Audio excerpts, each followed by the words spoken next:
Okay. That is a no. Yeah. Can't go here. No. Or wait a minute. It's a circle. The European thing with a slash through it. Do not enter. No. These just snap right off. Okay. So it's going to go here. Between the air conditioner and the steps. Snap that right off, and then you stick it in the ground, and it will grow. Okay. So I'm not going to pour a pad. I'm not going to build a pad. What I'm going to do is build with 4x4s sticking in the ground and 2x6 platform. I'm going to make a wooden platform, set the shed on it. And this will also save me some money because the electrical box is about, this is a laundry room right here. On the far side of the laundry room wall is the electrical box. So I'm going to go underneath here, up into the electrical box, and I believe 25 foot will be enough. So you would not believe how expensive One day, I'm wire gonna is. have some real steps here. Real stairs. What's wrong with our mobile home stairs? How you gonna know you live in a mobile home if you get rid of the mobile home stairs? Good point. All right. Let me. I'm gonna go measure my generator box, and then I'm going to sit down on some paper and figure out just how much wood I'm gonna need, and then I'm gonna go to Lowe's, get it, and be right back. So I will make the platform 4 feet.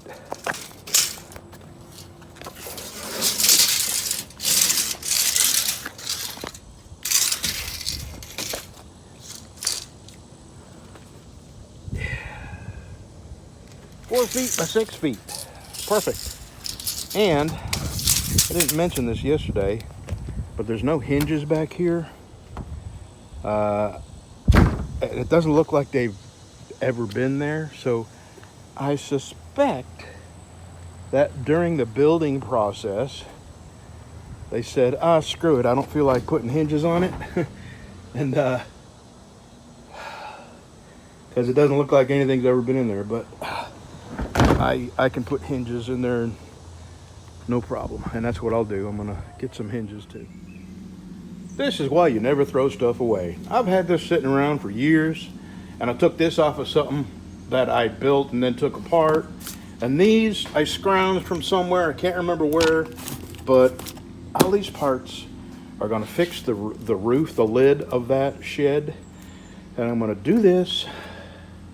Then I'm gonna sit down and add up the wood I need. It's not gonna cost me much.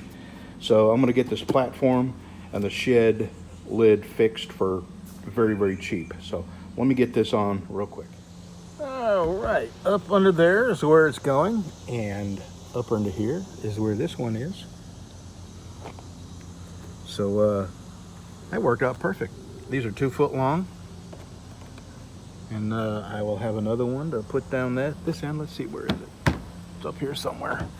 I guess I'll have to stand up. There it is.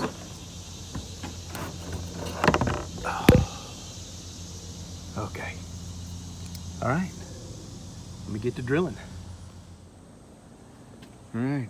I got it, both sides of the hinge on there, back in the back.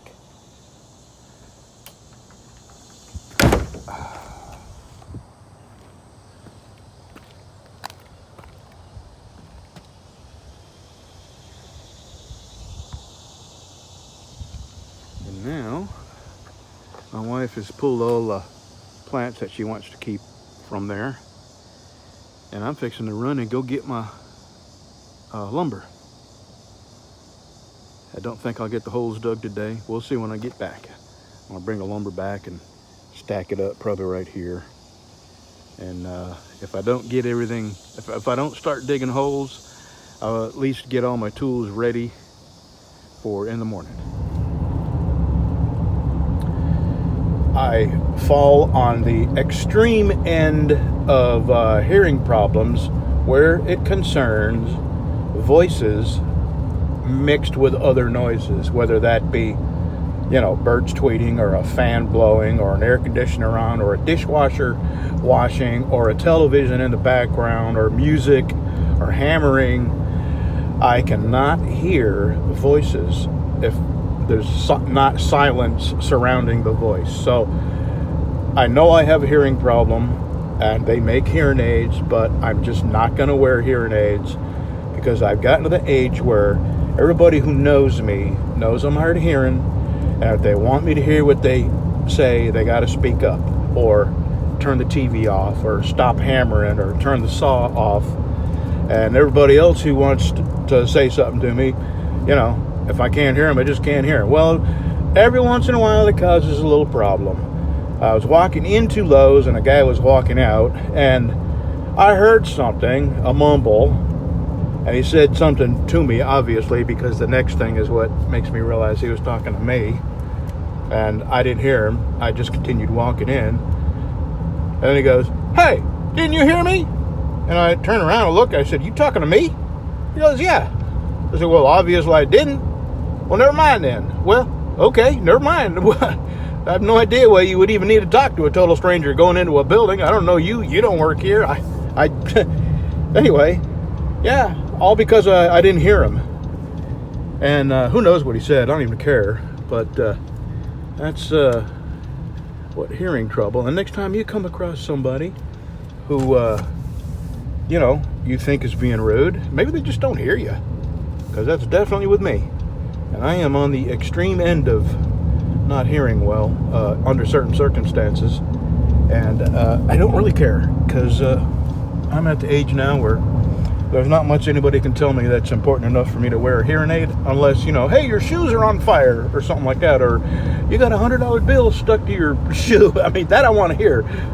Otherwise, you know, and I'm not one for displaying, you know, gratuitous displays of extreme wealth, but look in my mirror.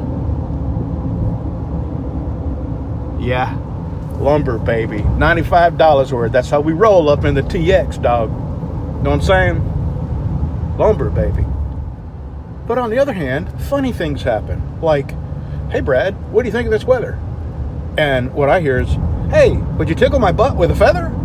Or, "You know, Brad, there's an awful lot at stake here." And what I hear is, "Brad, would you like a piece of cake?" I mean, I could go on and on. That is the biggest skillet I have. That is 3 big green peppers and 1 giant onion, and we're going to get them all cooked up, take them out of the pan, and then we're going to cook this, and then we're going to mix them all together. Never done this before, but I had these 3 peppers they're fixing to go beyond their best by date, and I had I had 1 big onion laying around. I decided to go ahead and just experiment. This is breakfast, and as soon as I get this cooked up and my coffee drank, I'm going down there, way down yonder. See that plastic shed down there? That plastic shed is going to be going right here somewhere, and probably right in here. And it's a downhill that away, so there's some dirt right. Let's see if I can see that little mound of dirt. I'm probably end up using that dirt over here to make it level. And but I got to eat first. I need my nutrition. I need my calories. All right, now we got the corned beef hash. Actually, it's corn sausage hash.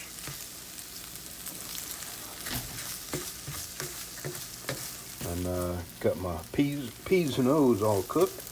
I'm gonna have to put a little un poquito de mantequilla. Gotta put a little bit of butter in there.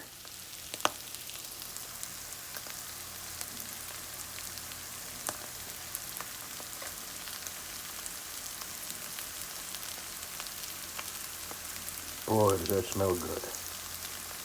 All right, fixing to dig a little bit out. Get it on that plate. Let's give her a taste. All right.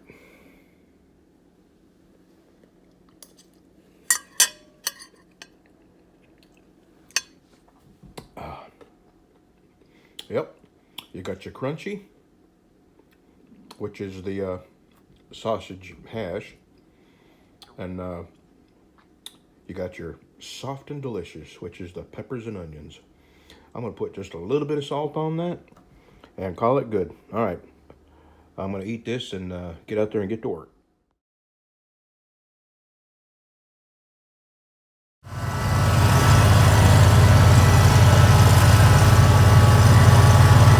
We just went and had tubes put in her tires because they keep going down.